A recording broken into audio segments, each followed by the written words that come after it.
Né pour transformer des vies, le révérend Alain Patrick Tsengue est le fondateur des ministères ACER. Président et producteur de la chaîne Évangile TV, il est également animateur principal de l'émission Pendule à l'heure. Bienvenue à l'émission Pendule à l'heure. Conférencier à succès, l'un de ses messages clés est la formation des disciples et la formation des fils spirituels. Son investissement dans ses fils spirituels est ce qui fait de lui aujourd'hui un père respecté partout dans le monde. Auteur de plusieurs ouvrages, il défend en l'occurrence le message de la foi. La foi, c'est être sûr. Croit en la prospérité. Quand tu donnes l'offrande, Dieu t'apparaît en rêve, il dit qu'est-ce que tu veux. Et en la santé divine. Tous étaient guéris. Orateur apprécié pour ses messages directs et dynamiques, son ministère est accompagné par la manifestation des dons de guérison et de révélation. Mesdames et messieurs, veuillez accueillir l'homme de Dieu, l'apôtre Alain Patrick Tsengue. Alléluia, que quelqu'un acclame Jésus aujourd'hui. Alléluia. Quelqu'un acclame Jésus, celui qui est assis sur le trône. Et quelqu'un dit faveur surnaturelle. Oh, dis-le bien, faveur surnaturelle. Regarde ton voisin, dis-lui faveur surnaturelle. À Saint-Brest, nous sommes bénis d'être aujourd'hui. C'est la grande conférence, la première conférence de l'année 2024 de l'apôtre Alain Patrick Tsengue. Oh, la faveur a localisé la ville de Brest. Et elle va te localiser, même si tu n'es pas à Brest déconnecté. Aidez-moi sans plus tarder à accueillir ici le Père des ministères ACER, notre Major, notre prophète et notre pasteur. Le prophète que l'Éternel nous a donné ici. Dans cette grande conférence sur la sagesse et l'intelligence financière. Je vois des millionnaires ici. Oh, aidez-moi à accueillir ici l'apôtre Alain Patrick Tsengue.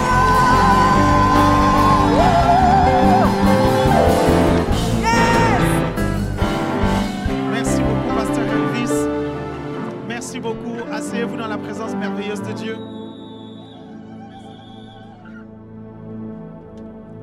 Merci beaucoup. Asseyez-vous dans la présence merveilleuse de Dieu. Merci les chantres. Asseyez-vous dans la présence merveilleuse de Dieu. Merci au pasteur Elvis, le pasteur de la zone. Gloire à Dieu de s'être déplacé pour ce moment unique. Amen. Merci au pasteur Gildas aussi, au pasteur Ornella, les pasteurs d'ACER Brest et de Quimper et des autres, hein, et des autres villages qui vont... des autres villes qui vont naître. Amen. Merci à tous les 12 qui travaillent ici. Fortement. Amen. Acclame le Seigneur. À tous les responsables de département, leurs adjoints, tous les responsables de pôle, tous ceux qui se battent pour que cette maison puisse vraiment correctement représenter le royaume de Dieu et ses valeurs. Amen. Amen. Je suis heureux d'être ici parce que ça fait 2 ans et demi, 2 ans et demi que je ne suis pas revenu ici. Et pasteur Tiki, ça va? Elle est belle ta veste. Gloire à Dieu, gloire au Seigneur. Donc, ça fait 2 ans et demi que je ne suis pas revenu ici. La dernière fois, c'était pendant le Covid ou pas? Ou même avant le Covid? Non, juste après le Covid. Juste après le Covid, ok? Et ça fait un moment que je m'attraque sur l'importance que nous puissions prospérer financièrement. Est-ce que vous me comprenez? Et si vous voyez qu'on nous attaque dans ce domaine, c'est parce que Satan sait qu'il y a de la manne derrière. Satan le sait, il veut juste pas qu'on se saisisse de ça, c'est tout. Parce qu'il sait très bien que si les chrétiens continuent à croire qu'on ne doit pas leur enseigner la prospérité divine, ok, est-ce que vous me suivez? Ils ne seront jamais prospères et riches. Et si les chrétiens ne sont pas prospères et riches, ils ne se rendent pas compte, mais Satan a un pouvoir sur eux. Parce que quelqu'un qui a de l'argent, comment vas-tu encore le corrompre avec l'argent? Et la raison pour laquelle beaucoup de chrétiens ne sont pas du tout intègres, c'est parce qu'ils sont pauvres. Est-ce que vous comprenez? Et c'est un gros piège du diable. Et vous devez être délivré de ce piège. Vous me suivez? C'est l'une des raisons pour lesquelles ça fait des années, ça fait aujourd'hui plus de 20 ans que je prêche ça. Je dis Jésus sauve, Jésus guérit, Jésus rend prospère, Jésus donne du succès. OK? Et quel que soit le message que j'ai prêché, les gens ont toujours attaqué ce message. J'ai prêché la présence de Dieu, les gens ont attaqué le message. On a prêché l'évangélisation, les gens ont attaqué. Je prêche que la pauvreté n'est pas bonne, que Dieu veut que les chrétiens soient riches. On attaque ce message. Donc le problème, ce n'est même pas la spécificité du message. Le problème, c'est la parole de Dieu qu'ils n'aiment pas. Ils n'aiment pas la parole de Dieu, tout simplement. Ils n'aiment pas. Est-ce que vous me comprenez? C'est l'une des raisons pour lesquelles vous devez ouvrir les yeux et ne soyez pas ignorants. Amen. Et je dis souvent à nos persécuteurs ceci, je leur dis souvent, mais ça fait 20 ans que vous me critiquez, ça fait 20 ans que vous me lapidez là-dessus, je continue à prêcher ça. Vous ne vous fatiguez pas. Je leur dis, mais vous ne voyez pas que je ne vais pas arrêter? Vous me suivez? Parce que, vous savez, l'apôtre Pierre a dit, jugez-en vous-même, qui doit-on obéir? Est-ce qu'on doit obéir à Dieu ou aux hommes? On obéit à Dieu, n'est-ce pas? C'est un message que je crois avoir reçu du Seigneur. Vous me comprenez? Je crois l'avoir reçu du Seigneur, je suis sincère lorsque je le dis. C'est pour ça que je l'enseigne, parce que j'ai vécu la pauvreté et je sais que la pauvreté n'est pas une bonne chose. J'ai vécu le manque, je sais que le manque n'est pas une bonne chose. J'ai vécu les dettes, je sais que les dettes ne sont pas une bonne chose. Je vivais dans une famille où quand un crédit se terminait, avant même 2 mois, avant les 2 derniers mois de crédit, mon père reprenait encore un autre crédit pour endetter la famille. Et ça gardait la famille dans un joug qu'on ne peut pas du tout apprécier. Et donc, je ne comprends pas comment les gens n'arrivent pas du tout à comprendre que la pauvreté est une mauvaise chose. Et si la pauvreté est une mauvaise chose, c'est normal alors que nous prêchons la bonne chose, n'est-ce pas? La Bible dit l'Esprit du Seigneur est sur moi parce qu'il m'a oint pour annoncer une bonne nouvelle aux pauvres. Quelqu'un me suit ici? Et pourquoi les gens attaquent? Les gens attaquent parce que dans l'enseignement sur la prospérité, il y a une grande loi qui est très importante, qui est la loi du donner et du recevoir. Et quand on arrive à cette partie-là où on dit, si vous donnez abondamment, vous recevez abondamment, tout de suite, les gens pensent que nous prêchons ce message parce que nous voulons recevoir des choses de vous. Sachez que nous avons une révélation plus grande. La révélation que nous avons, c'est que celui qui donne est au-dessus de celui qui reçoit. Vous comprenez ça? Ça, c'est une très puissante révélation. Quelqu'un me suit ici? Regardez, je vais essayer de vous l'illustrer et vous allez voir. Viens ici, PE. Vas-y, je te donne. Vas-y, tends la main. Regardez. Quelle est la position de la main de celui qui reçoit?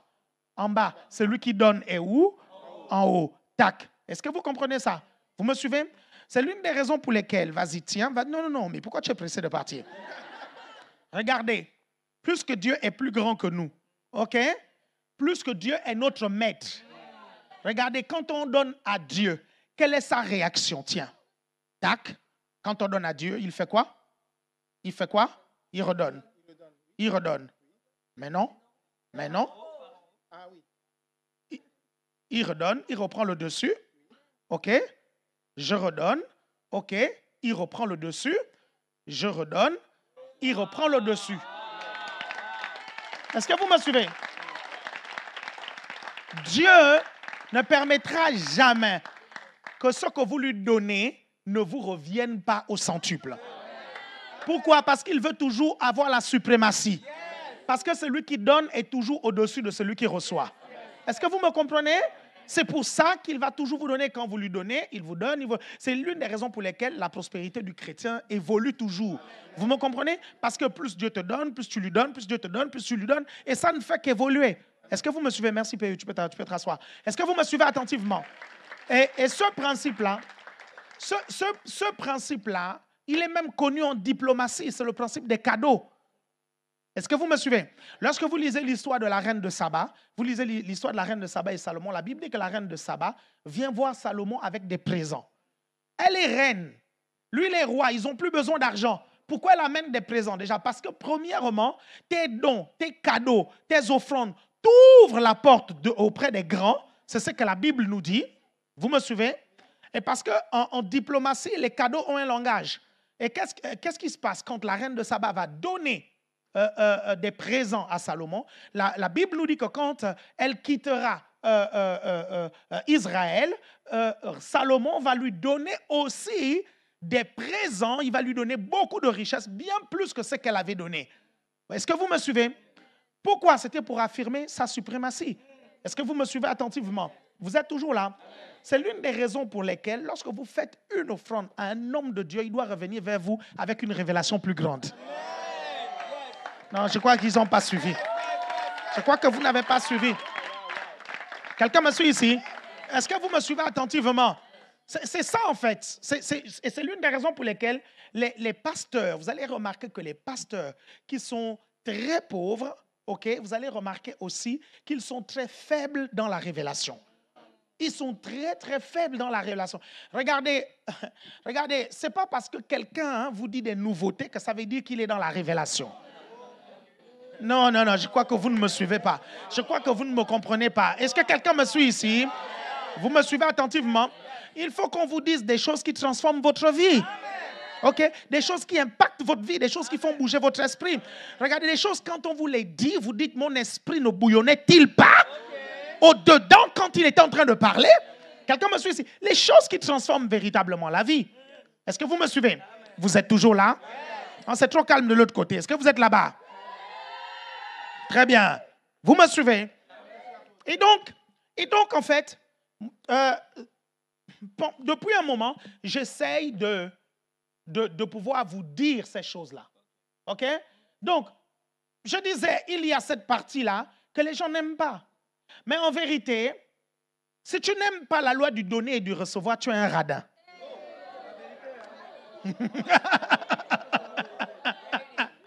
Quelqu'un me suit ici? Non, c'est clair, hein? Je vous dis la vérité. Si tu détestes la loi du donner et du recevoir, assurément, je te garantis, tu es radin. Tu n'as pas besoin d'un psychologue pour te le dire. Je te dis que tu es radin. Parce que quiconque est généreux apprécie la loi du donner et du recevoir. Vous comprenez ça? C'est important. Et vous allez remarquer que c'est là où les gens vont beaucoup plus m'attaquer. Est-ce que vous me suivez?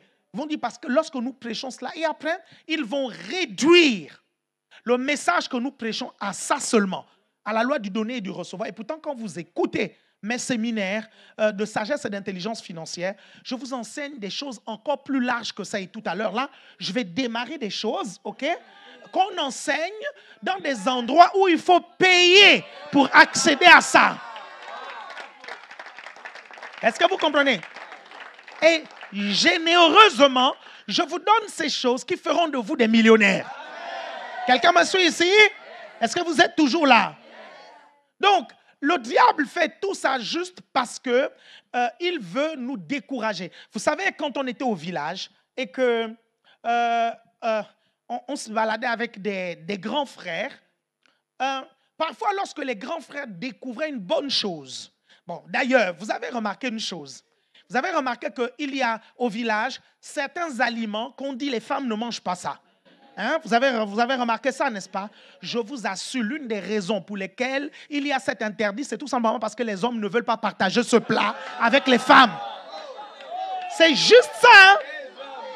C'est juste ça, je vous dis la vérité. C'est juste ça, vous prenez cet aliment, vous donnez à une femme, ça ne va rien faire à la femme. Mais on fait tout un mythe autour. Et parfois, lorsque vous êtes au village et que les grands frères du village ne veulent pas que vous mangez quelque chose, quand tu lui demandes c'est bon, il dit c'est pas bon, c'est dégueulasse, ne mange pas. Est-ce que vous comprenez? Et Satan fait la même chose avec la prospérité. Satan fait la même chose avec la prospérité, vous comprenez? Et il suscite même, c'est vraiment dommage. C'est vraiment dommage. Il suscite même des gens dans l'église. Vous comprenez? Pour s'opposer à quelque chose d'aussi agréable. Et la Bible dit, tout don parfait, toute grâce excellente nous viennent d'en haut, du Père des Lumières en qui il n'y a ni changement, ni ombre de variation. En d'autres termes, ce qui est bon, ça nous vient d'en haut.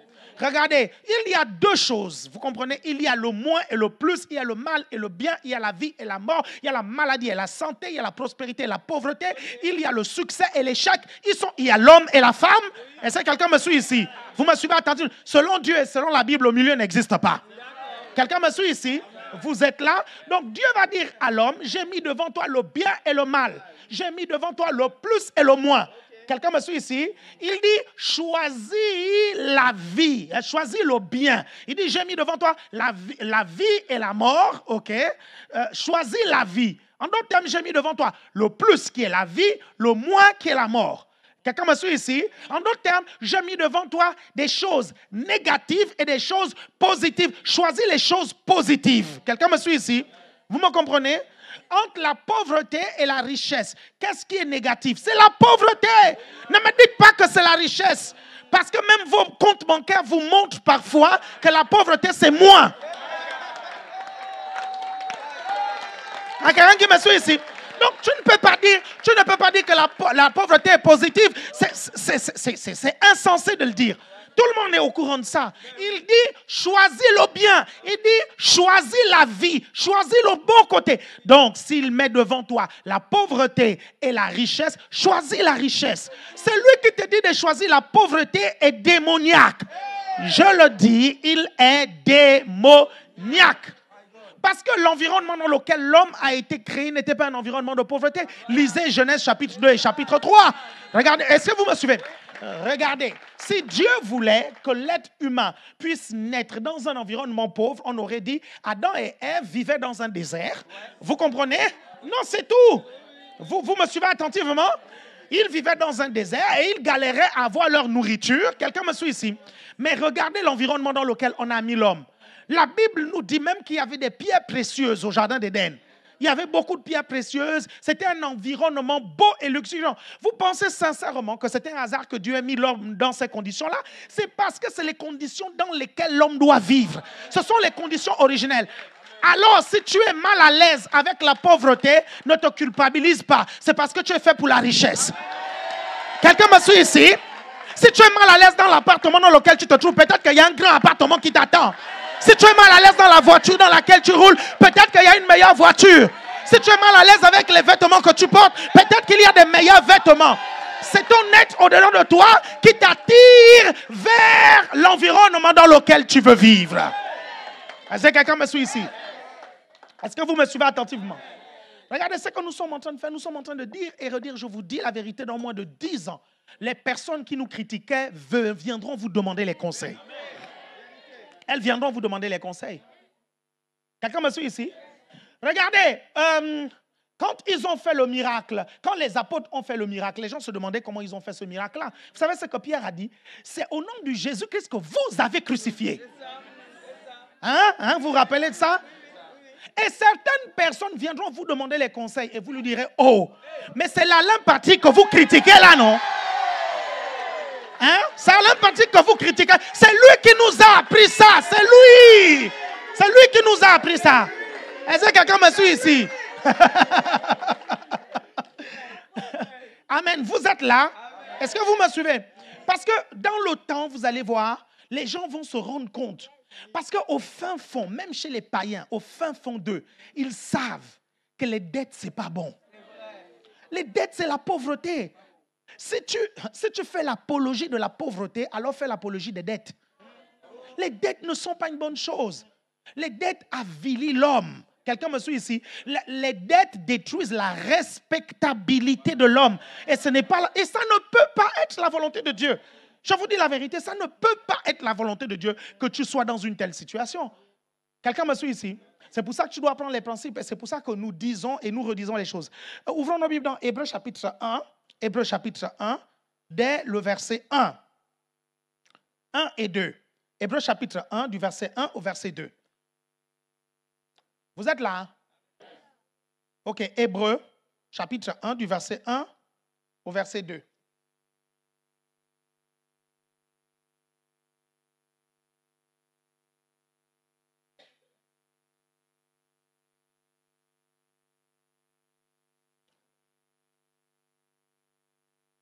C'est bon, pasteur? Il va lire. Ah oui, allez-y. Après avoir autrefois à plusieurs reprises et de plusieurs manières parlé. Après avoir autrefois à plusieurs reprises et de plusieurs manières. Vas-y. Parlé à nos pères par les prophètes. Dieu, dans ces derniers temps, nous a parlé par le Fils, qu'il a établi héritier de toutes choses, par lequel il a aussi créé le monde. Regardez, après avoir à plusieurs reprises. de plusieurs manières. Parler.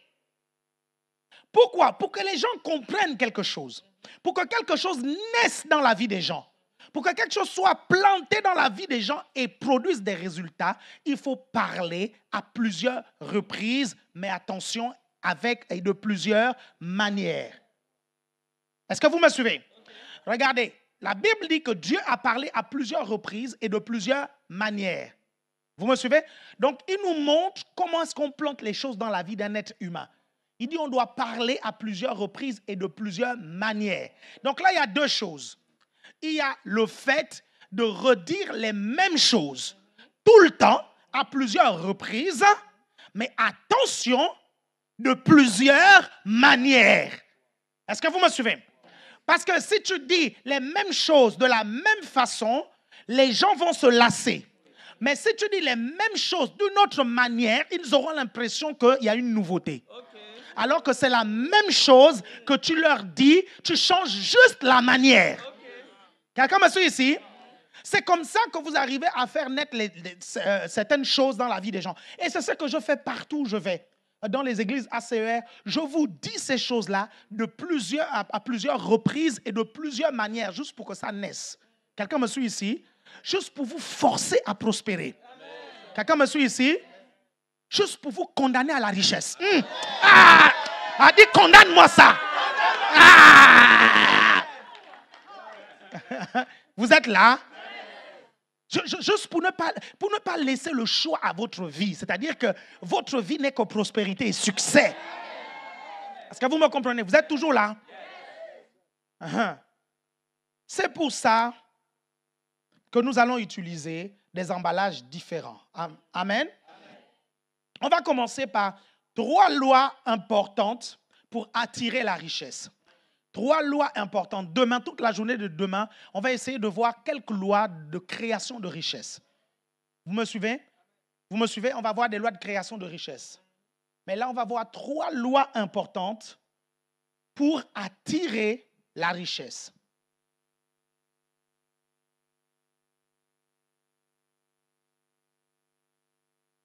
Il y a une première chose que vous devez comprendre. Il y a une très grosse leçon que j'ai apprise lorsque j'ai commencé à étudier le sujet sur l'enrichissement personnel. Est-ce que vous me comprenez?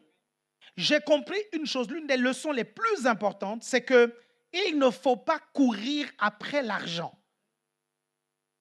Il ne faut pas faire ça. Parce que, en fait, quand tu cours après l'argent, en fait, tu risques de fournir des efforts pour avoir l'argent, tu risques de t'épuiser, tu risques de te détruire tes relations avec les gens et détruire même ta relation avec Dieu parce que tu cours après l'argent.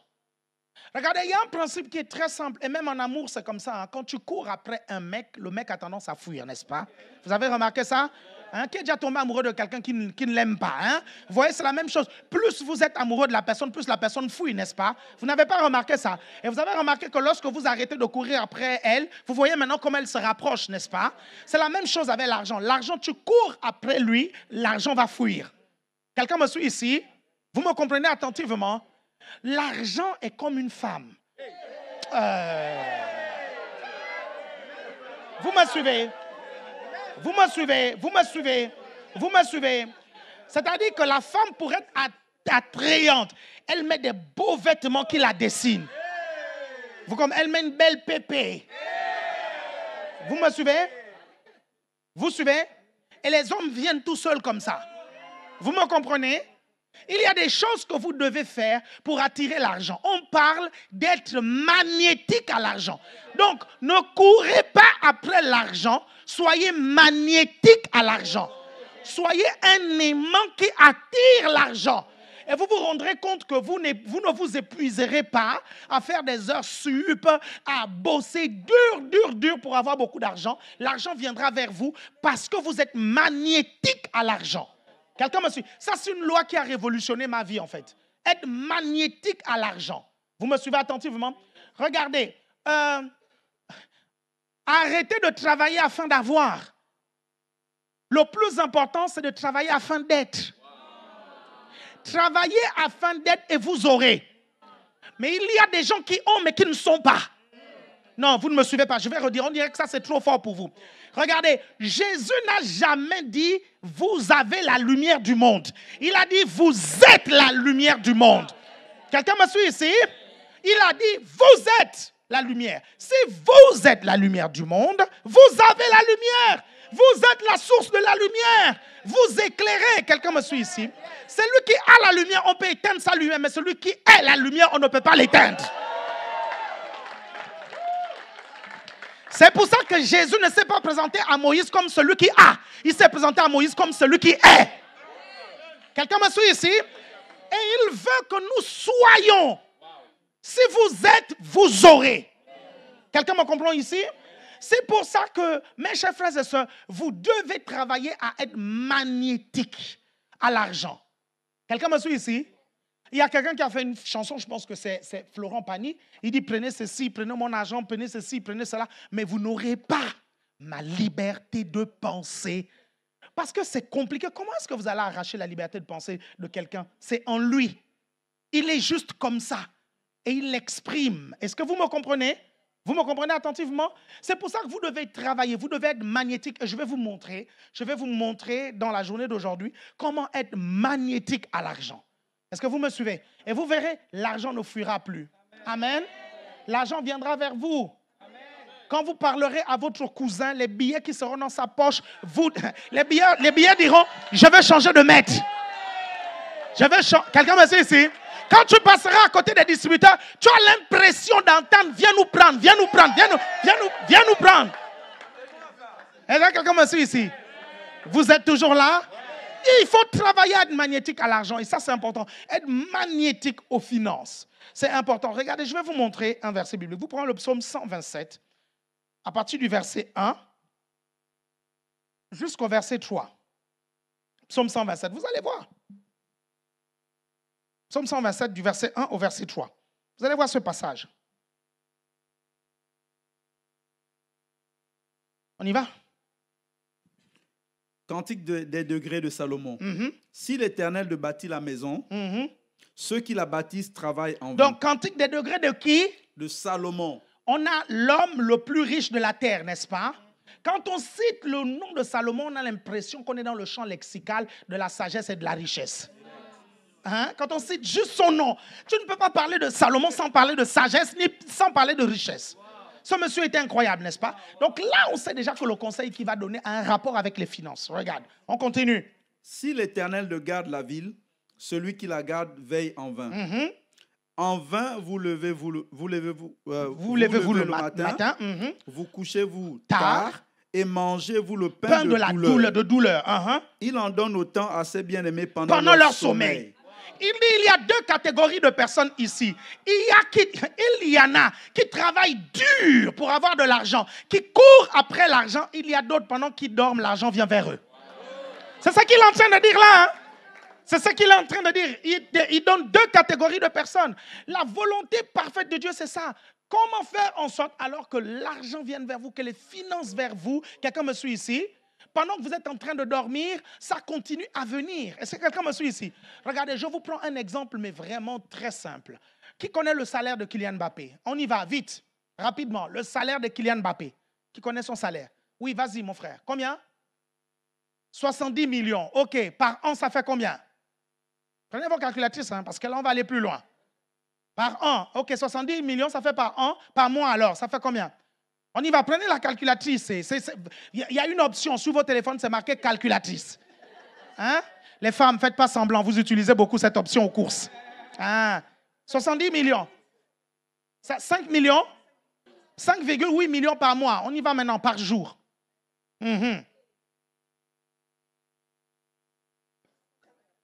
104, combien?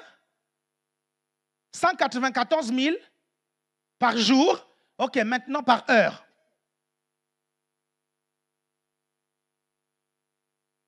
Par heure. 8 000 combien par heure? 8 000 par combien? C'est combien le SMIC horaire? Non, le SMIC horaire, c'est pas l'heure. Combien? 9 euros. 9 euros, combien? 10 euros l'heure, n'est-ce pas? C'est combien l'heure de Mbappé? 8100. Et c'est combien l'heure du SMIC? 10. C'est combien l'heure de Mbappé? Est-ce que vous me suivez? Et on peut continuer, hein? Il gagne combien par seconde? Par seconde, il gagne combien? 135 euros à chaque fois que l'aiguille de votre montre bouge. 135 euros, 135 euros, 135 euros. Le gars dort, 135 euros, 135 euros. 35, le gars se réveille, 135 euros, 135 euros, 135 euros. Pendant que toi, tu sèches les cultes pour avoir 100 euros d'augmentation supplémentaire. Par mois en plus, hein? Vous me suivez? Il y a un enseignement que j'ai donné un jour je crois que c'est un des grands lives, non, au dernier jeûne et prière ministériel, où j'ai prêché sur la foi et finance. J'ai expliqué quelque chose. Je ne sais pas si vous avez compris ce que j'ai expliqué. Je vous dis là, je ne sais pas. C'est-à-dire que j'explique pourquoi la Bible dit que la richesse des méchants, c'est pour les justes. Mais on a l'impression aujourd'hui, parce que ici, les méchants, on peut dire que ce sont les incroyants, ok? Non pas que les incroyants sont forcément méchants, c'est pas ça, ok? Dans le langage biblique, les méchants ici, ce sont les incroyants. Vous me suivez attentivement? Il dit, la Bible dit, la richesse des incroyants, c'est pour les croyants. Mais aujourd'hui, on a l'impression que c'est la richesse des croyants qui est pour les incroyants. Et j'ai expliqué pourquoi c'est comme ça. Vous me suivez? Je vous ai dit que c'est comme ça. Pourquoi? Parce que la connaissance, parce qu'à l'époque de l'Ecclésiaste, quand Salomon le dit, en fait, à l'époque, il y a le peuple de Dieu qui a accès à certains principes d'enrichissement personnel que d'autres peuples n'avaient pas. Est-ce que vous me suivez? Et avec le christianisme, ces principes vont se divulguer dans le monde entier et vont influencer certaines cultures. Vous comprenez? Et certaines nations, notamment les États-Unis. Est-ce que vous me comprenez? À un point où même celui qui n'était pas chrétien, vous comprenez, avait accès à ces principes-là, pratiquait ces principes implicitement. Et du coup, qu'est-ce qui s'est passé maintenant? Comme les païens pratiquent cela, les chrétiens, souvent, ils sont irréfléchis. Ils se disent, parce que les païens pratiquent cela, donc c'est mauvais. Vous me suivez? Ils disent, donc c'est mauvais. À partir de ce moment maintenant, écoute-moi bien. Si le païen fait quelque chose de vrai, de bien, vous me suivez? Et que tu décides que ce qu'il fait est mauvais, alors c'est toi qui es dans le mensonge maintenant. Est-ce que quelqu'un me suit ici? Et c'est comme ça que beaucoup d'églises, de pasteurs, de chrétiens se sont retrouvés dans le mensonge. Notamment le mensonge du non, le chrétien ne doit pas être riche sur la terre. Vous me suivez? Parce que pour pouvoir admettre que le chrétien doit être riche sur la terre, il faut accepter les principes qui rendent riche. Or, ces principes-là, ils ne sont pas d'accord avec ça, tout simplement parce qu'ils pensent que les païens les pratiquent, donc c'est mauvais. Je ne sais pas si vous me suivez. Hein. Je ne sais pas si vous me suivez. Hein. Je ne sais pas si vous me suivez. Regardez, je vais vous prendre un exemple très simple. Vous allez voir, vous allez bien comprendre. Il y a 10 ans, il y a quelques années de cela, on a décidé de changer le design de notre église, de nos églises. On a choisi tout simplement. Donc, on a décidé de peindre en noir, ok? Et on a décidé de mettre des lumières. Et là, les chrétiens ont commencé à nous critiquer. Ils ont commencé à dire, non, leurs églises sont décorées comme dans les boîtes de nuit. Et il y a les lumières comme dans les boîtes de nuit. Vous me suivez? Déjà, quand j'ai décidé de le faire, je savais qu'on allait imposer la tendance. Parce qu'on est l'une des premières églises à Paris à avoir peint notre église en noir et avoir mis les lumières. À Paris. Aux États-Unis, ça existait déjà. Vous voyez? Ça existait. Le rendu des vidéos ne donnait pas l'impression que la salle était noire. Et c'est ça que nous voulions obtenir. Vous comprenez? Quand tu es dans les vidéos, tu regardes, le teint des gens ressort mieux, les couleurs ressortent, les vêtements ressortent mieux. Donc, tu te focalises sur le teint et les couleurs des gens. Tu ne remarques même pas que la salle est en noir. Quelqu'un me suit ici? Et c'est tout à fait logique parce que la lumière a sa valeur dans les ténèbres. Il y a quelqu'un qui me suit ici? Est-ce que quelqu'un me suit ici? C'est logique. Si on veut mettre en avant votre beauté, il faut qu'on vous mette un fond noir bizarre. Vous suivez? Comme ça, en fait, c'est votre teint qui ressort. Ce sont vos vêtements. Les gens sont attirés par ce que nous vous montrons. Est-ce que vous comprenez? Au lieu d'être attirés par ce qui est. Vous me suivez attentivement. Donc, les gens ont commencé à nous critiquer, nous dire, quand ils arrivaient à l'église comme ça, ils disaient, l'église là, c'est bizarre. Pourquoi elle est pas en noir comme ça? Et puis, il y a les lumières comme dans les boîtes de nuit. Machin. Et là, j'ai commencé à poser une question. J'ai dit, bon, sincèrement, chrétien, qui a inventé la lumière? Je dis, si c'est Dieu qui a dit que la lumière soit et que le diable utilise la lumière, est-ce que ça veut dire que les enfants de Dieu ne doivent pas utiliser ce que Dieu a créé? Quelqu'un me suit ici? Vous me suivez? Et là, ils disent, ah ouais, c'est vrai, c'est vrai, c'est vrai. Après, maintenant, on arrive au niveau des murs qui sont noirs. Oui, mais pourquoi vos murs sont noirs? Et je lui dis, et là, certaines personnes, j'essaye de les emmener. Je dis, tu as un problème avec le noir.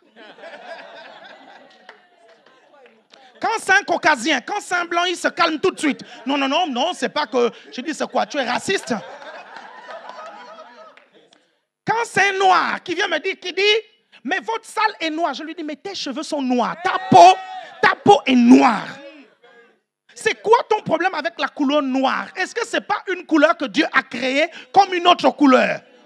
Vous me suivez attentivement? Et là, il se calme. Vous voyez un peu? Regardez un peu un truc comme ça que... les païens ont repris parce qu'en fait, ils ont vu qu'il y a une beauté derrière, les jeux de lumière, derrière le fait que quand on peint une salle en noir, la couleur des gens ressort mieux, vous suivez? Ils ont pris ça. Et le truc, c'est que ça, c'est tout simplement les normes de qualité en vidéo. C'est tout, hein? C'est les normes de qualité en vidéo. Et parfois, les vidéos que vous-même vous validez, vous ne vous rendez même pas compte de pourquoi vous les validez. OK? Mais vous savez juste que c'est beau. C'est après avoir dit ça que certains sont repartis voir les salles des Américains. Ils se sont rendus compte, ils se disent, oh, mais c'est vrai que la salle de tel est en noir, mais c'est vrai que je dis, si je ne te l'avais pas dit, tu n'allais pas voir. Et là, on a commencé à voir à Paris beaucoup d'églises peindre leur église en noir, et mettre les jeux de lumière, et c'est devenu une tendance. Est-ce que quelqu'un me suit ici? Vous me suivez attentivement? Donc, c'est important que vous puissiez comprendre que le diable veut tout faire pour vous faire croire que ça appartient tout simplement aux païens et que ce n'est pas pour les enfants de Dieu. Vous êtes toujours là? Est-ce que vous êtes là? OK. Bon. Donc, comment être magnétique aux finances? Comment être magnétique aux finances? Voici ce qui rend magnétique aux finances. Vos habitudes.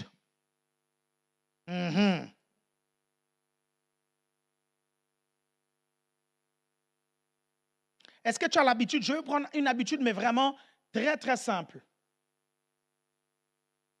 Vous n'allez jamais prospérer si vous ne prenez pas l'habitude d'épargner. Non, je redis. Est-ce que je peux redire? Vous n'allez jamais prospérer si vous ne prenez pas l'habitude d'épargner. Pourquoi? Parce que votre richesse est déterminée par ce que vous possédez, ce que vous gardez, et non ce que vous sortez. Non, je redis. Est-ce que je peux redire? Je peux redire? Votre richesse, c'est ce qui reste dans votre compte. Je suis maître de l'argent et l'argent est un esclave. Mais tu es quel type de maître qui ne maintient pas l'esclave dans la maison? Non, ils ne m'ont pas suivi. Regarde-moi bien. Si l'argent est ton esclave et qu'il sort de ta maison, ça devient un esclave affranchi. Vous me suivez?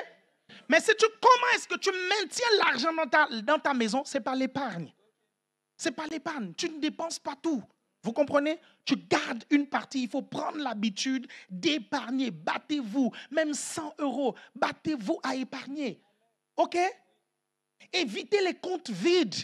Évitez les comptes secs. Les démons aiment les lieux arides. Quand on les chasse, ils vont où? Les démons vont dans les lieux arides. Ils vont dans les lieux secs. Quelqu'un me suit ici?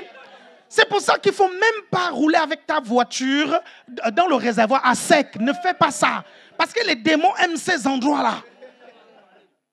C'est pour ça que les garagistes disent quand ta voiture, tu la roules tout le temps à sec, elle finit par tomber en panne. Parce que tu ne comprends pas, un démon s'est accroché maintenant au réservoir de ta voiture. Est-ce que quelqu'un me suit ici?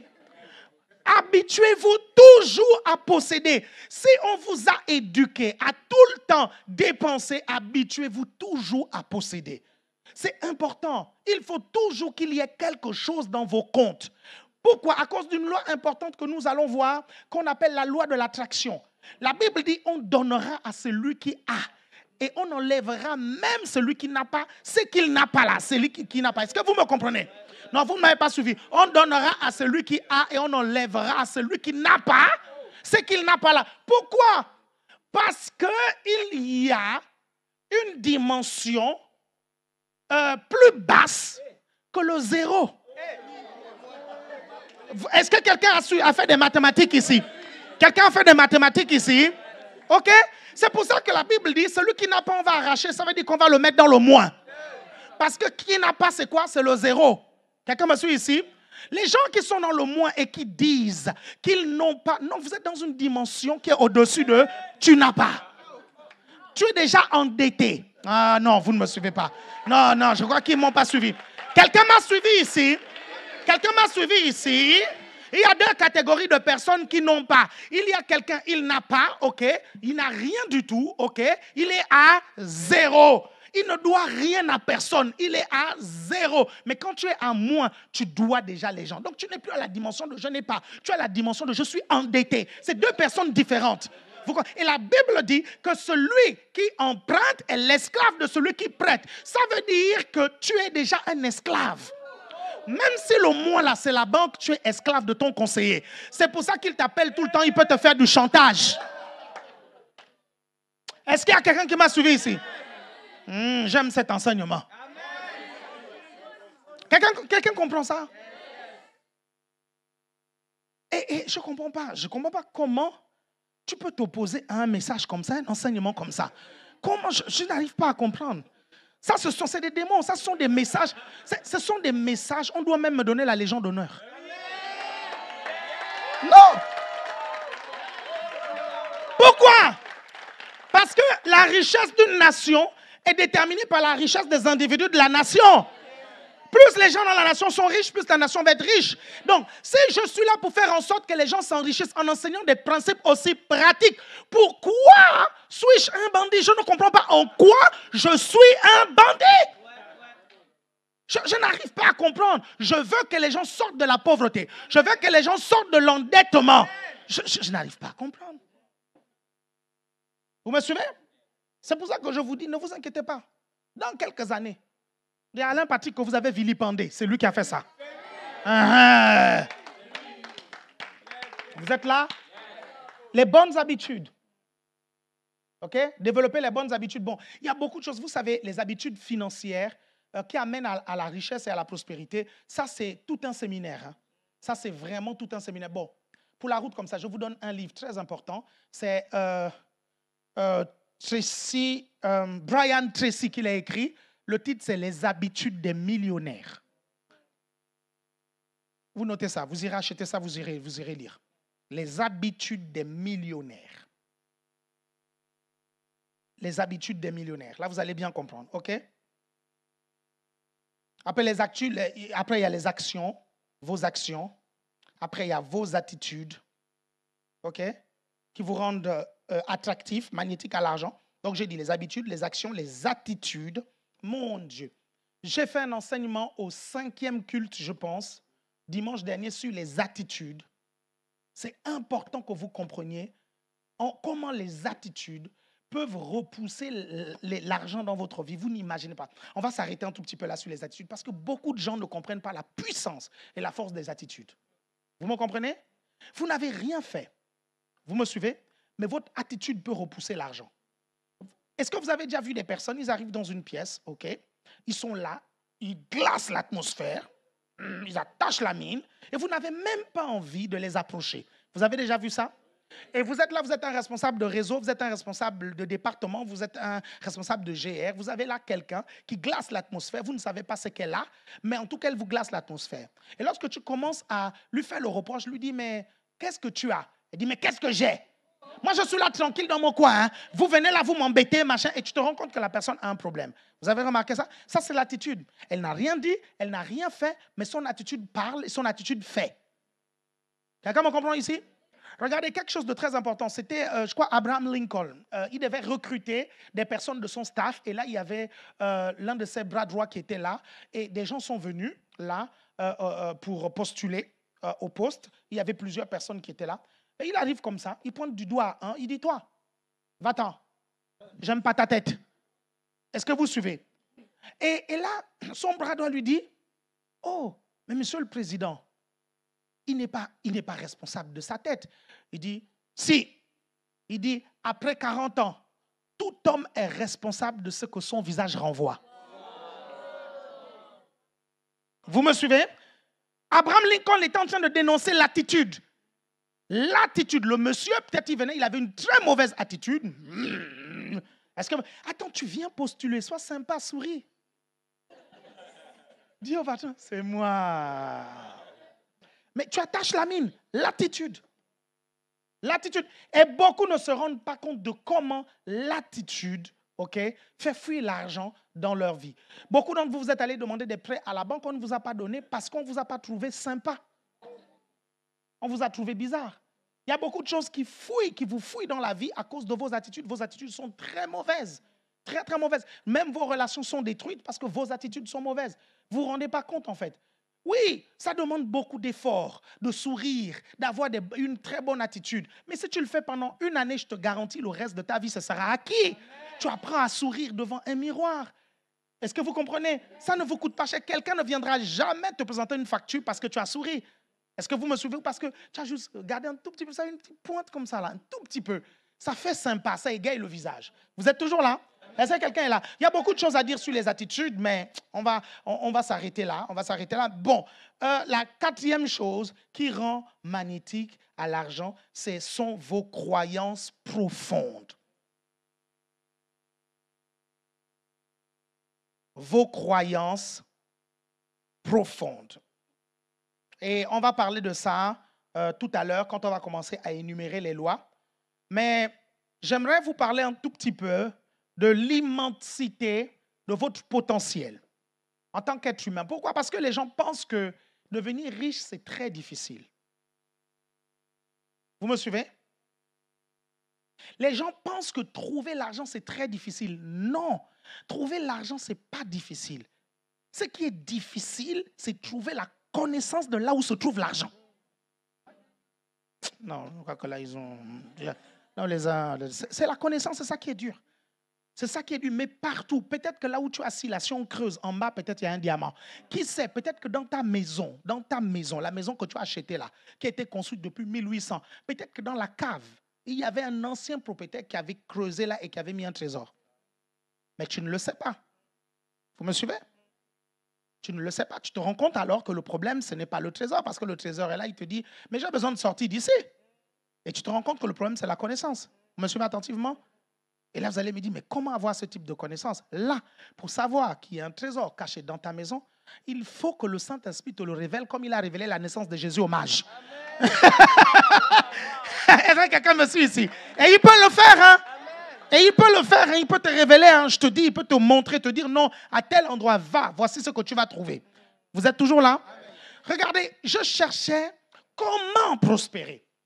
Et je connaissais les principes bibliques sur la prospérité, le donner, le recevoir, toutes les dimensions du donner, la dîme, les offrandes spéciales, le partenariat. Je connaissais tout ça, mais je sentais qu'il y avait une partie qui me manquait.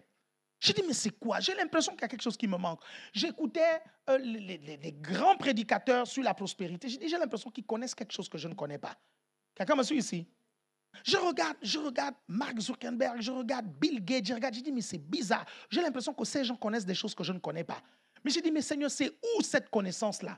Je n'arrivais pas du tout à la détecter. Donc, j'allais à la CLC, j'essayais de chercher des livres sur la prospérité. Ils disaient tous les mêmes choses, le principe du donner, du recevoir, toutes ces choses-là. Je me suis dit, Seigneur, pourquoi j'ai l'impression qu'il y a quelque chose de caché que je ne connais pas? Et j'ai commencé à prier.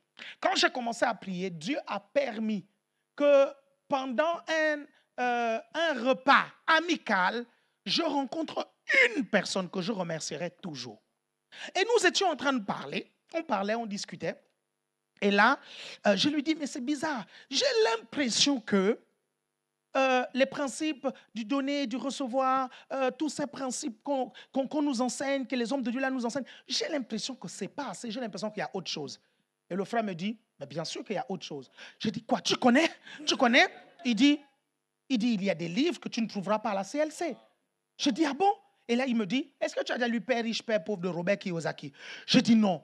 Et là, il commence à me citer. Est-ce que tu as lu tel? Napoléon Hill de Réfléchissez et devenez riche. Je dis non. Est-ce que tu as lu tel? Il me dit, mais non, mais donc ça veut dire que tu ne les connais pas. Je lui dis, donne-moi la liste. Et là, il me donne la liste des livres. Et quand je commence à les lire, ce qui est bien, c'est quoi? C'est que dans ces livres-là sur l'enrichissement personnel, en fait, quand tu lis un, l'un cite les autres. Vous avez remarqué ça? L'un cite les autres. Et c'est comme ça que j'ai pu connaître les Brian Tracy, les Warren Buffett, tout ce monde-là, en fait. Et j'ai commencé à lire et bouquiner. Et c'est là où je me suis rendu compte que, donc, c'est ça. Vous comprenez? Vous me suivez attentivement? Là, ce dont j'avais besoin, c'était tout simplement que Dieu me connecte. Vous comprenez? Avec quelqu'un qui connaissait la connaissance. Vous êtes toujours là? Vous êtes toujours là? Et certains d'entre vous, c'est ce qui est en train de se passer ce soir, cet après-midi. Certains d'entre vous, Dieu est en train de vous connecter. Vous comprenez? Dieu vous connecte pour vous sortir de quelque part. Amen. Regardez, je vais vous dire quelque chose par rapport au potentiel de l'être humain. Donc, le problème, ce n'est pas la richesse.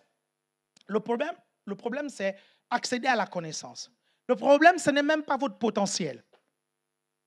Parce que René Descartes dit dans le chapitre 1 du discours de la méthode que le bon sens est la chose au monde la mieux partagée. Est-ce que vous comprenez? C'est-à-dire chaque être humain qui vient ici sur la terre a le bon sens, c'est-à-dire l'intelligence. Donc si chacun d'entre nous, nous avons le bon sens, alors nous avons le potentiel pour réussir. Y a-t-il quelqu'un qui me suit ici? OK? Regardez un peu le potentiel de l'être humain. Le cerveau. Parce que, je le dis souvent, vous ne serez jamais plus riche que votre cerveau. C'est impossible, c'est impossible. Négligez le cerveau, négligez ce que vous mettez dans le cerveau et vous ne serez jamais riche. Vous ne serez jamais plus riche que votre cerveau. Quelqu'un me suit ici? Si tu développes le domaine de la richesse dans ton cerveau, tu vas voir, tu vas accéder à un potentiel immense. Regardez un peu le potentiel du cerveau. Le cerveau a 100 milliards de cellules. Chacune de ces cellules est connectée à 20 000 neurones.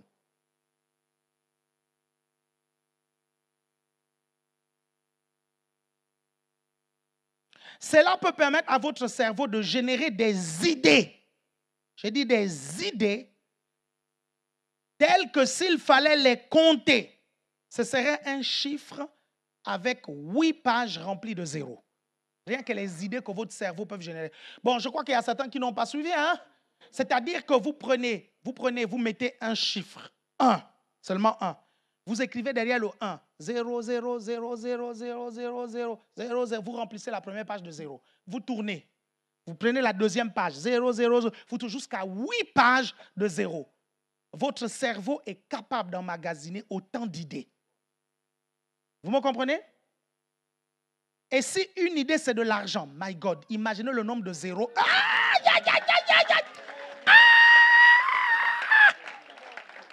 Ça veut alors dire que votre cerveau a la capacité de vous générer, vous comprenez, un compte rempli de 0, 8 pages 0. Je dis, mais quel est l'ordinateur de banque qui pourra écrire ton compte bancaire? Quelqu'un me suit ici? Et c'est là où on se rend compte que quand on fait par exemple les stats des 10 hommes les plus riches de la Terre, ok? Quand on va commencer à dire non, Bernard Arnault est passé homme le plus riche de la Terre, sa richesse est équivalente à par exemple 600 milliards. Et tout le monde dit waouh, le ciel rigole. Le ciel dit mais ça c'est des miettes. Il dit ça c'est des miettes comparé à ce que j'ai mis dans chaque être humain. C'est des miettes. Il dit, mon Dieu, c'est des miettes. Quelqu'un me suit ici? Et ce débridage qui est en train de se passer dans votre tête est important. Il permet d'imaginer maintenant votre compte avec beaucoup plus de zéros qu'il a maintenant. Vous comprenez? Ça, c'est important. Le débridage financier est important. C'est ce qu'il a fait avec Abraham. Parce que le truc d'Abraham, c'était une question de chiffres. Il dit, ta descendance sera plus nombreuse que la poussière du sol. Ta descendance sera plus nombreuse que les étoiles. Mais comment imaginer, vous comprenez, le nombre de sa descendance? Dieu est obligé de lui dire compte les étoiles. Et quand il commence à compter, il n'y arrive pas. Dieu dit, voilà, tes enfants seront comme ça. Compte la poussière du sol. Quand il n'y arrive pas, il dit, tes enfants seront comme ça. Quelqu'un me suit ici. Et quand je dis que ton cerveau contient un nombre d'idées telles que si on met un chiffre, les 000 contiendront 8 pages, j'aimerais que tu saches que c'est le type d'argent que tu pourras toucher. Non, tu ne me donnes pas un bon amen.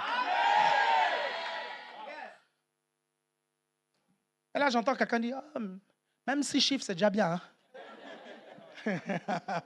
Il faut débrider. Amen. Quelqu'un est là? Ok, la première loi très importante, c'est la loi du contrôle.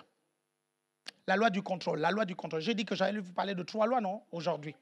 3 lois pour l'enrichissement, la loi du contrôle. La loi du contrôle. The law of control. Bouge tes pieds, bouge tes pieds, bouge tes pieds. Voilà, fais comme ça, fais comme ça. OK? C'est pour pas que tu dormes. OK? Quelqu'un me suit ici? Donc ne mystifie pas mes trucs. Et puis il dit aux gens, bouge tes pieds, bouge tes pieds. C'est pour mieux les ensorceler. Il y avait une fille à Vannes. Lors de mes évangélisations à Vannes, je prenais ma guitare et avec mes do fa sol, je jouais les cantiques que je pouvais jouer avec do fa sol. Et je gagnais des âmes avec les do fa sol. Et cette jeune Ukrainienne, elle est venue à ma réunion. Et quand elle est venue, elle a commencé à pleurer. Elle a donné sa vie à Jésus. Et après cela, 2 jours plus tard, le diable est venu lui mettre des choses dans la tête. Le diable est venu lui dire qu'en fait, quand je joue la guitare, le but d'abord, c'est de les endormir. Vous comprenez? C'est-à-dire pour que quand je prêche, ils captent. Et c'est pour ça que quand je joue, ils se mettent tous à pleurer. Vous me suivez? Les gens ont des idées vraiment bizarres. Ils ont des idées bizarres. Pourquoi Michael Jackson, il fait juste et les gens pleurent? Les gens s'évanouissent. Et on ne trouve pas ça bizarre. Moi, je joue à ma guitare, ok? Les gens pleurent à cause de la présence de Dieu et les gens trouvent ça bizarre. Vous êtes toujours là? Quelqu'un est là? C'est comme ceci. La loi du contrôle. La loi du contrôle dit ceci.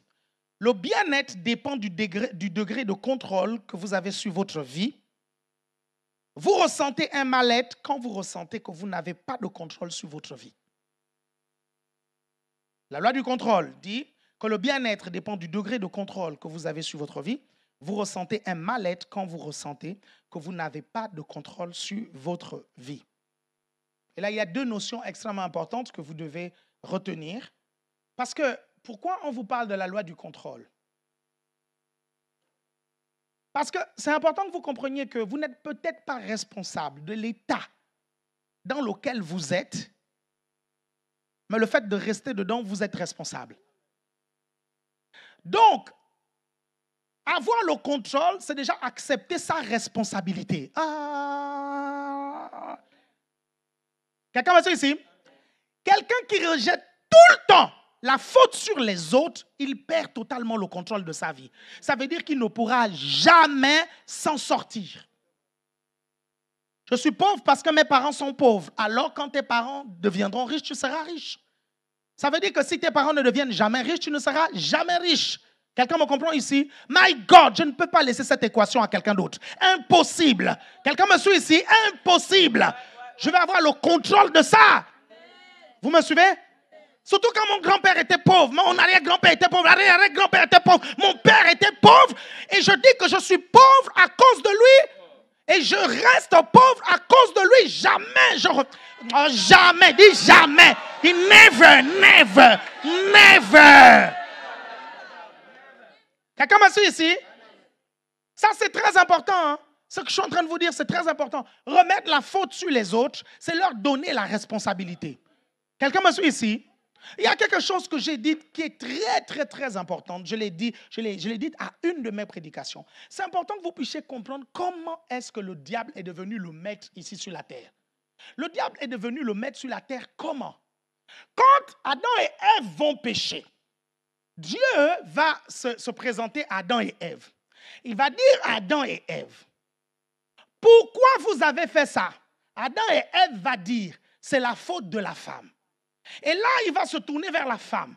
Il va dire, pourquoi vous avez fait ça? Est-ce que vous me comprenez? Et après, la femme va dire, c'est le serpent. Quand il va se retourner chez le serpent va prendre toute la responsabilité. C'est comme ça qu'il est devenu le maître ici sur la terre. Parce qu'il a pris la responsabilité. Ça veut dire que si la femme n'avait pas remis au serpent, vous me suivez? Vous me suivez attentivement? Les femmes seraient les chefs de l'homme. Est-ce qu'il y a quelqu'un qui me suit ici? Est-ce que vous me comprenez attentivement? Ça, c'est important, ce que je vous dis là. Hein? C'est extrêmement important. Donc, en fait, c'est important que vous compreniez le rôle d'endosser la responsabilité de son état. Et je raconte souvent une histoire. Il y a le fils d'un ministre qui draguait une de mes cousines. Et il venait dans mon quartier, tout ça, il venait. Et là, il nous amène un jour manger, mon cousin et moi. Oui, manger des brochettes avec la loco. On avait tellement faim qu'on a bouffé. Il dit, mais si vous voulez, vous pouvez commander encore. On a dit, oh là là, on a encore commandé. On a encore mangé. On a fini de manger. À la fin, il nous regarde, il dit, vous aviez faim, hein? On dit, mais tu viens nous trouver, on est dans un quartier pauvre. Tu ne sais même pas comment est-ce que nous mangeons. Donc tu m'invites parce que tu dragues ma cousine et tu crois que je ne vais pas manger. Alors que tu me dis de manger. Là, il me dit quelque chose. Au départ, quand il me le dit, j'ai voulu le taper. Vous suivez? Il m'a vraiment énervé. Il me dit, tu sais, j'ai vu vous êtes vraiment pauvre. Hein? Fils d'un ministre, il drague ma cousine. Vous êtes vraiment pauvre. Hein? Il dit, tu sais, si j'étais à ta place, je ne serais pas resté là. Je dis, mais comment il me dit des choses comme ça? Je n'ai même pas l'argent de poche, je n'ai rien du tout. Je suis un adolescent. Comment ça? Il me dit, et là il me dit quelque chose. Il me dit, tu n'es peut-être pas responsable de la pauvreté dans laquelle tu es né, mais le fait de rester dedans, tu es responsable. Au début, je me suis énervé. Vous suivez? Mais ça m'a suivi. Tu es responsable. Tu es responsable. Et là, j'ai commencé à étudier. Je me suis dit, comment est-ce que moi, à mon niveau, je peux sortir de là? Et j'ai commencé à voir, les études. J'ai commencé à voir un chemin. Je me suis dit, les études, si je suis premier de ma classe, avec plus de 12 de moyenne, il y a une loi au bourses et stages gabonais qui attribue les bourses pour l'étranger aux gens qui ont plus de 12 de moyenne. Vous me suivez? Et là, je me suis dit, en fait, si je travaille bien en classe, je peux avoir une bourse, sortir de ce pays et être dans un pays où les opportunités sont meilleures. Vous me suivez attentivement? À partir de ce moment, j'ai commencé à prendre mes études au sérieux. Je bossais. Pendant que les autres s'amusaient, moi, je travaillais. Vous suivez? Arrivant en première, j'étais premier. En terminale, premier. Vous me suivez? J'ai eu mon bac et on m'a donné la bourse pour la France. Quand je suis venu en France, alors que certains Africains, en venant en France, disent « Ah, j'ai réussi ma vie ». Vous me suivez? Moi, quand je suis arrivé, j'ai dit « C'est maintenant que ma vie commence ». Quelqu'un me suit ici? J'ai dit « C'est maintenant que ma vie commence ». Je suis dans un pays rempli d'opportunités. À partir de là, toute la rage de vaincre, là, je vais vraiment la mettre ici. Le pays là va savoir qu'il y a un Alain Patrick qui existe ici. Est-ce que vous me suivez attentivement? Et quand je suis venu, j'ai commencé à tout faire. J'ai appelé mes parents. Je leur ai dit non, ne vous inquiétez pas, il y a la bourse ici. Et puis je vais me battre, ne vous inquiétez pas. Je suis arrivé ici, j'ai commencé à bosser. C'est-à-dire que quand l'école finissait, je ne regardais pas Netflix. Et il n'y avait même pas Netflix à l'époque. Internet venait à peine de commencer. Vous comprenez, c'est l'époque du modem.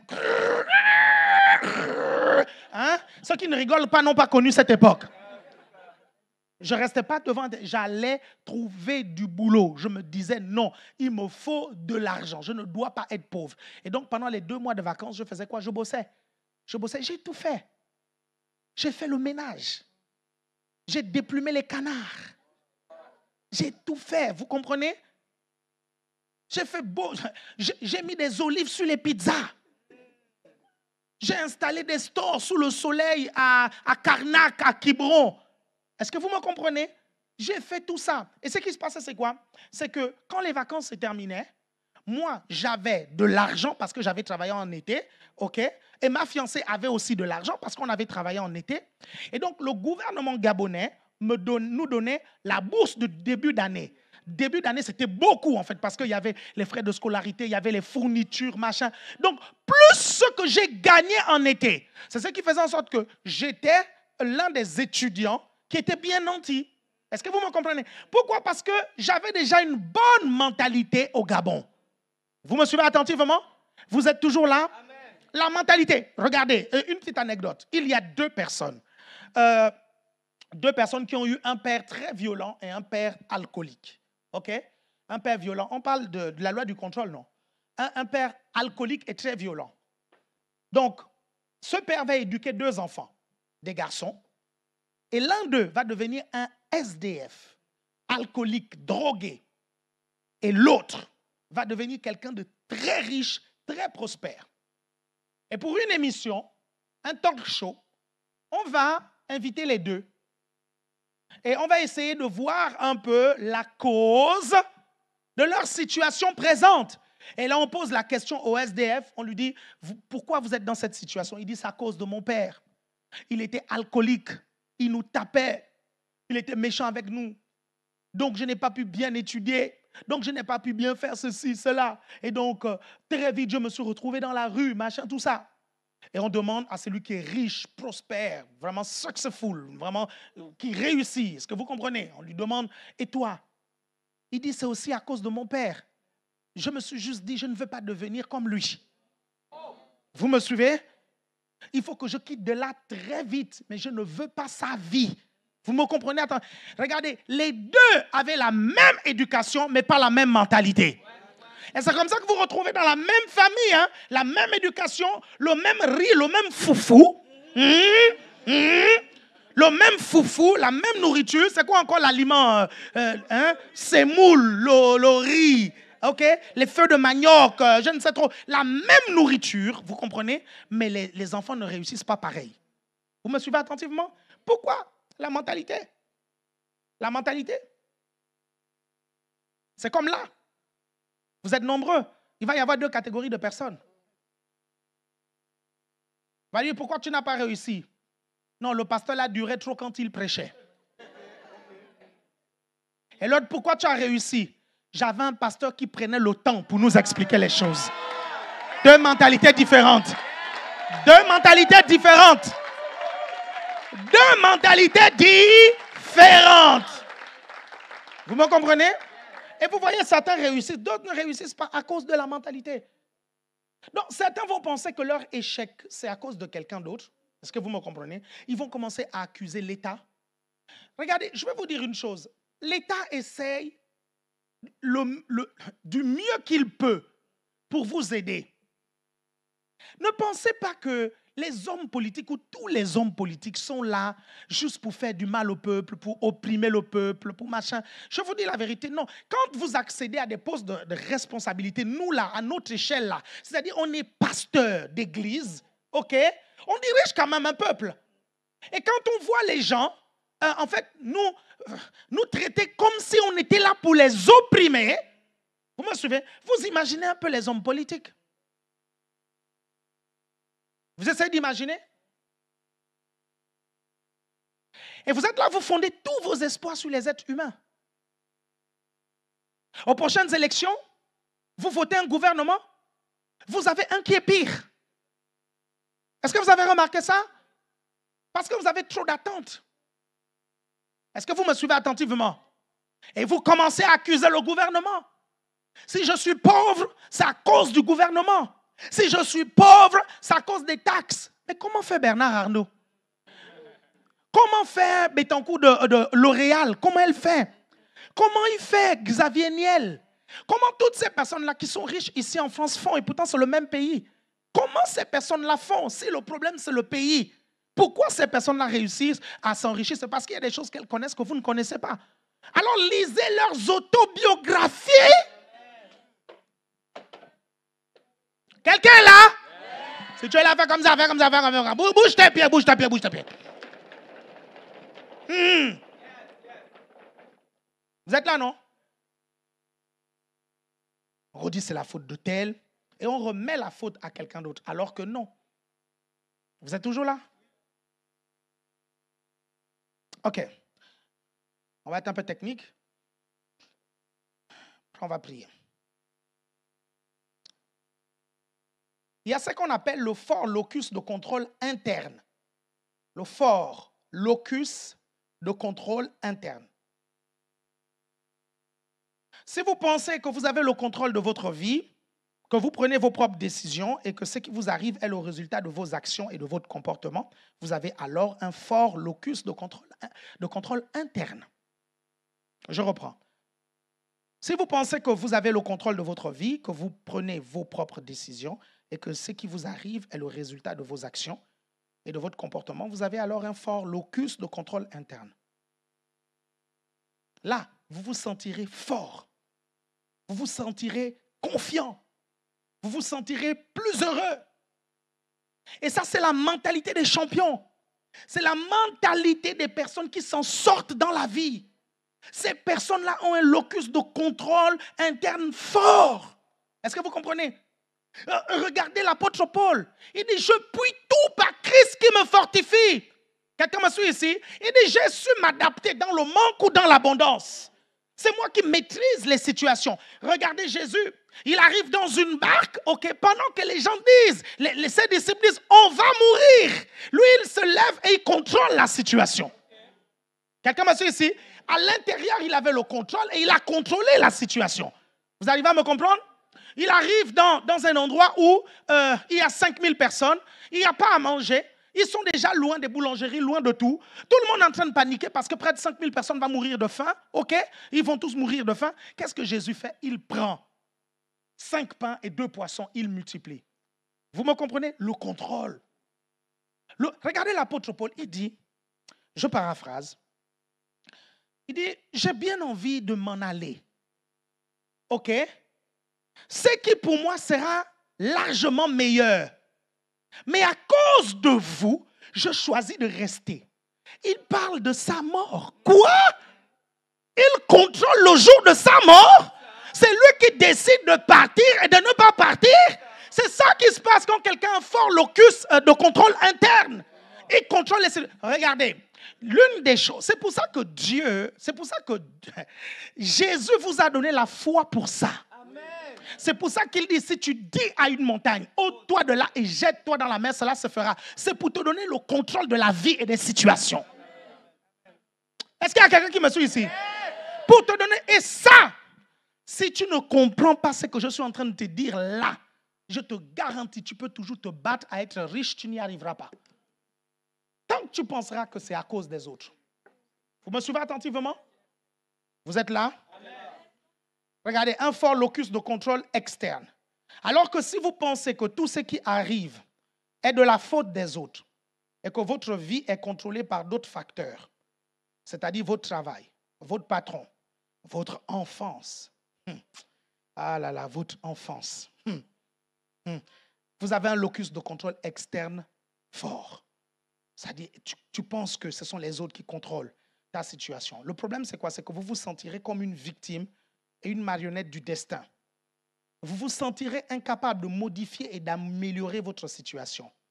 Et très vite, vous prendrez l'habitude de rejeter la faute sur les autres et de trouver des excuses à vos problèmes. Vous êtes là? C'est comme ça que vous les reconnaissez.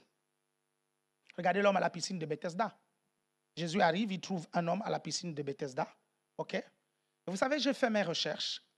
Cette fameuse piscine, cet endroit, ce qui est terrible, hein, pasteur, c'est qu'à ce qu'il paraît, cet endroit avait 2 bassins. Il y avait, regardez, ceux qui comprennent l'histoire vont se rendre compte que si je vous annonce qu'il y avait 2 bassins, ça complique l'équation. Ça complique l'équation. C'est-à-dire que pendant que tu attends l'ange dans un bassin, il arrive dans l'autre. Quand tu pars dans l'autre, il arrive. Est-ce que vous voyez comment l'équation est compliquée? Vous me suivez attentivement? Jésus arrive, il trouve un monsieur qui est là couché depuis près de 38 ans. OK? Et il lui pose une question très simple. Et le monsieur lui fait un hors-sujet dans sa réponse. Vous avez remarqué ça? Jésus lui dit, veux-tu être guéri? Il dit, je n'ai personne pour me jeter dans la piscine. Ce n'est pas ça la question. Jésus n'a pas dit, est-ce que tu as quelqu'un pour te jeter à la piscine? Il dit, veux-tu être guéri? Quelqu'un me suit ici? Et c'est ça le problème de beaucoup de gens. Les gens donnent des mauvaises réponses parce qu'ils se posent les mauvaises questions. Le problème parfois, ce ne sont pas les réponses, ce sont les questions que vous vous posez. Vous vous posez les mauvaises questions. Quelqu'un me suit ici? Comment est-ce que le pasteur a eu sa voiture? Mauvaise question. Mauvaise question. Mauvaise question. Tu n'auras jamais de bonnes réponses. Vous comprenez? Jésus lui dit, veux-tu être guéri? Il dit, je n'ai personne pour me jeter dans la piscine. Vous voyez? Regardez. Il donne la faute aux autres. Les autres ont les parents. Moi, je n'ai pas. Les autres ont les cousins, moi je n'ai pas. Les autres ont les parents ministres, moi je n'ai pas. Les autres ont ceci, moi je n'ai pas. Est-ce que vous comprenez ça? Les autres ont. Et là tu dis non, les autres, si je ne suis pas dans la piscine, la faute des autres. Ce monsieur-là avait un problème. Et c'est pour ça que pendant 38 ans, il est resté là comme ça. Vous me comprenez? Parce que moi à sa place, si je suis infirme, je me mets à côté de la piscine. Vous comprenez? Je soulève le pied comme ça là. Je dépose le pied dans l'eau et j'attends. Est-ce que quelqu'un me suit ici? Et j'attends. Je suis là, j'attends. Vous me suivez? Parce que regardez, regardez ce qui se passe au final. Jésus lui dit, prends ton lit et marche. Jésus ne lui a pas tendu la main, ne l'a pas levé. Non. Jésus lui a dit, prends ton lit et marche. En d'autres termes, menteur, tu as la force.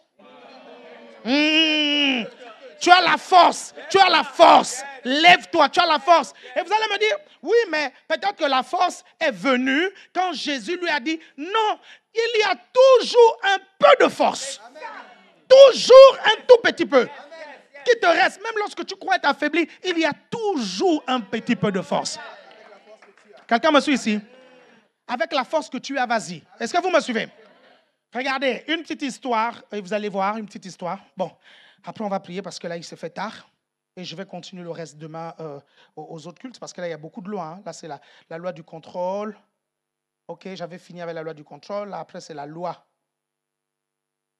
de la foi. Mais dans la loi de la foi, je parlerai des croyances limitantes.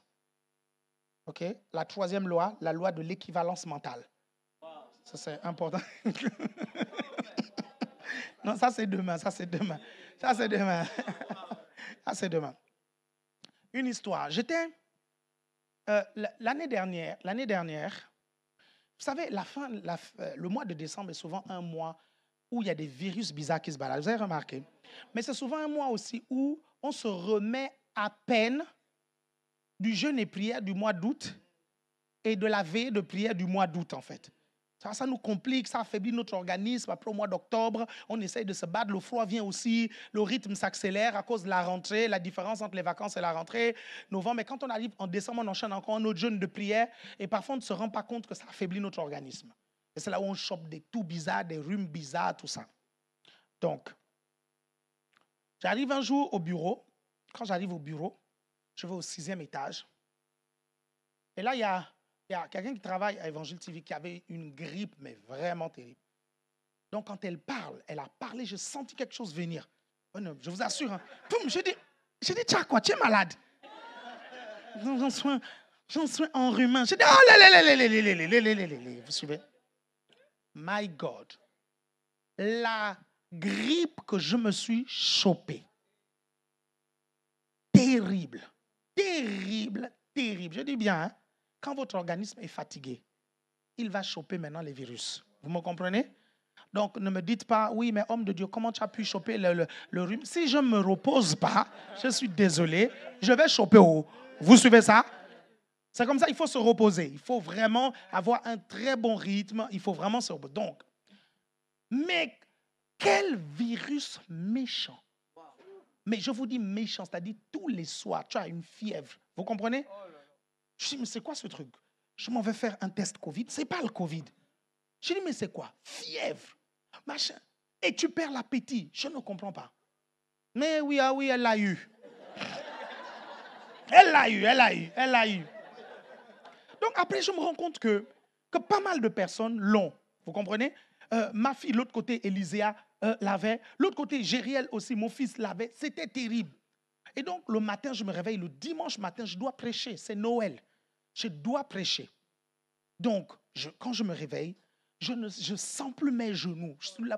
Donc, Élyséa rentre dans la chambre. Elle dit, papa, je ne sens plus mes genoux. J'ai dit, moi aussi.